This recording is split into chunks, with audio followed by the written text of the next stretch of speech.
Assalamualaikum and hello to everyone. Today I will interview a very great person. So today our guest is Sir Taufiq, and our topic that we will talk today is about your everyday hero. My name is Muhammad Aziz Faiz, and this is my teammate. The first one is Fakrul Al-Azim bin Azriz. The next is Muhammad Aziz bin Muhammad Atan. Next is Ahmad Ahmad Fauzan bin Fairuz, and the last one is Nur Farah Nabilah binti Shufi. Alright, can you introduce yourself first, sir? Okay, thank you very much. First of all, I would like to thank everyone for inviting me, for involving me in this project. Hi everyone, my name is Muhammad Taufiq bin Badarudin. So as you know, you can call me Sir Taufiq. Okay, I've been in Mestec for about 10 years and a half, towards 11 years lah. Okay, in Mestec. Alright, sir. Thank you, sir. So can we proceed for our first question of the interview? Yes, you can. Alright. The first question is, who inspire you and why? Okay, like everyone else, my everyday hero and my biggest inspiration is my mother. Okay, so as I can remember from my childhood, okay, she and my father raises all of us to become a great person, even in my lowest low. Okay, even in my condition which is very bad, she still accept me as her son and still inspire me until now. So the biggest inspiration for me is my mother. Alright, sir. Thank you for the answer. Question number 2. Describe a defining moment in your life. Okay, for me, there are few moments that very important, very crucial in my life that shape me up as Muhammad Taufiq, as you know right now. Okay, however, for me, the one that really changed me into different person, not so different in psychological way, but as someone that become a greater person for myself is the moment that I become a father. Okay, so at 18th of August 2017, that's the moment that I've become a father to my son Muhammad Adib. Okay, so as you know, being a father, become a father is kind of you have someone that coming from your blood. If you know what I'm talking about, okay. So that one really gave you something that you didn't have previously. So if I can say, that's the defining moment in my life. Okay. So the next question will be asking by me. So sir, what's the hardest lesson you have ever learned before? Okay. So hardest lesson for me is not about the academic or something that related to the career, but the hardest lesson in my life is friendship. Okay, so a few years ago, because of something, okay, I've been in my kind of lowest low. Okay, so if I can conclude on friendship, okay, no matter, regardless how much you put trust into someone else, okay, outside of your family circle, as long as he or she is not related to your family, at the end of the day, you could be blamed, okay, for something that even not your fault or mistake.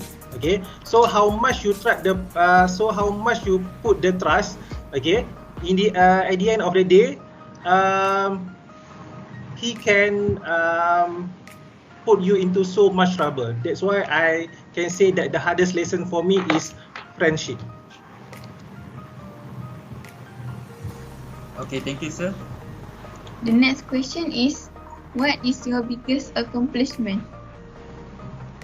Okay, for this question, I would like to narrow down into one case in Mestec as advisors. For information, as an academician, we also appointed as advisor for a group of students. Okay, so in one case, okay, my advisee got EB1 in his first semester. So because of that event, okay, because of that occurrence, okay, he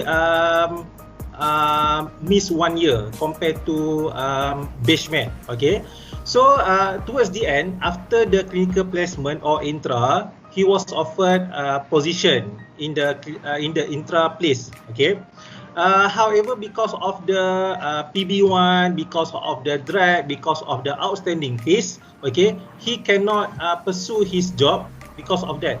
However, I try to assist and also help him in a way that I can, which is by I discuss with Deputy Dean, discuss with his head of section, okay, and because of the discussion, okay, he go through the surat aku janji, okay, and then after that he got the temporary academic transcript and he was accepted as the as someone lah in the lab. Okay, so because of the discussion, because of the assistant, and I do believe because of my help, he finally got the job, and right now I can say that he's kind of a successful person.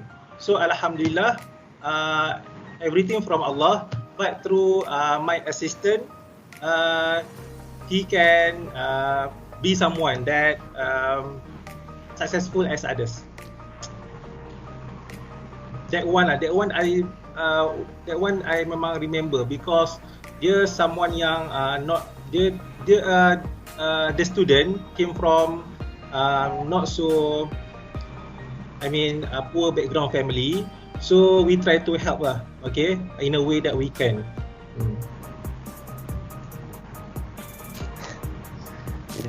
The last question is, what the best advice you ever received, sir?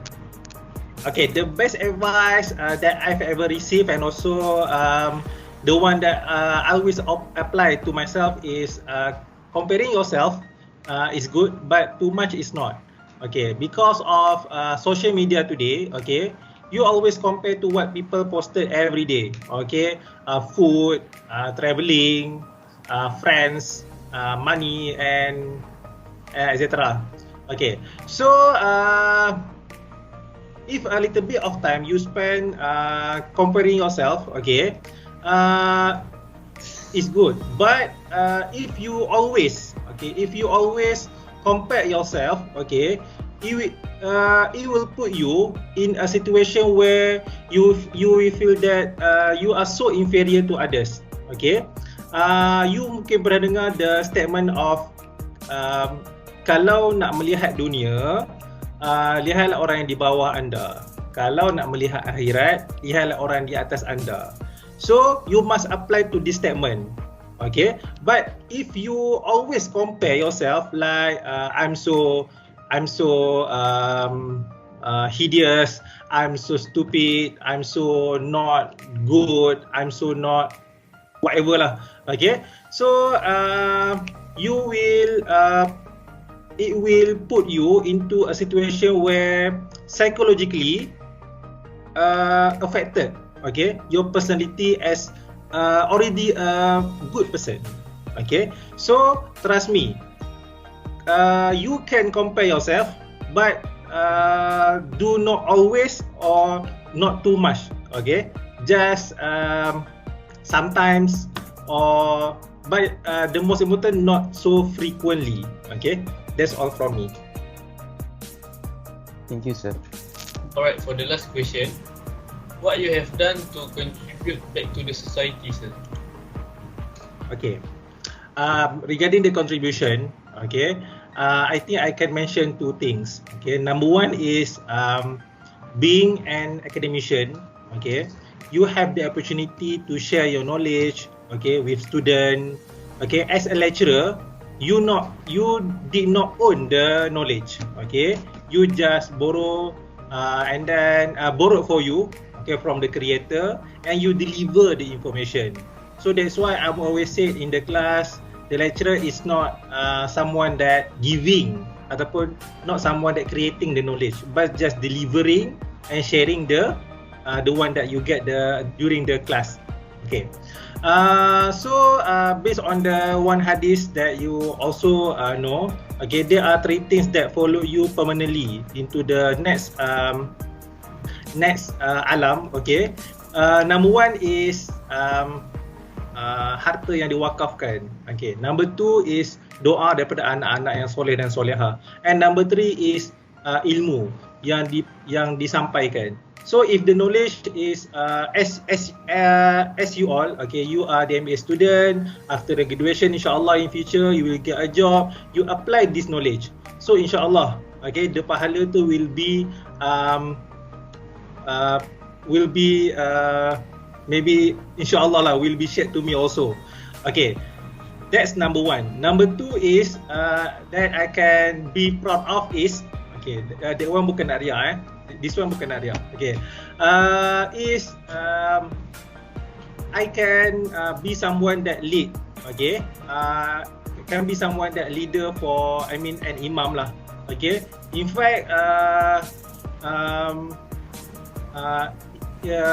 during Semai Raya, Aidilfitri, okay, Raya Aidil Adha, even in a mall, you can be someone that lead, okay, someone else to pray. So that one even for someone else, maybe he or she, maybe they see that one as a very small thing, but for me that one is something that I'm really proud of. Okay, that's 2 things lah yang I rasa my small contribution for society. I don't know. Thank you. Alright, sir. Thank you, sir. Alright, that's the end for our interview session with Sir Taufiq. Hope you all have gained some knowledge and experience from the interview session. Thank you, everyone. Bye-bye.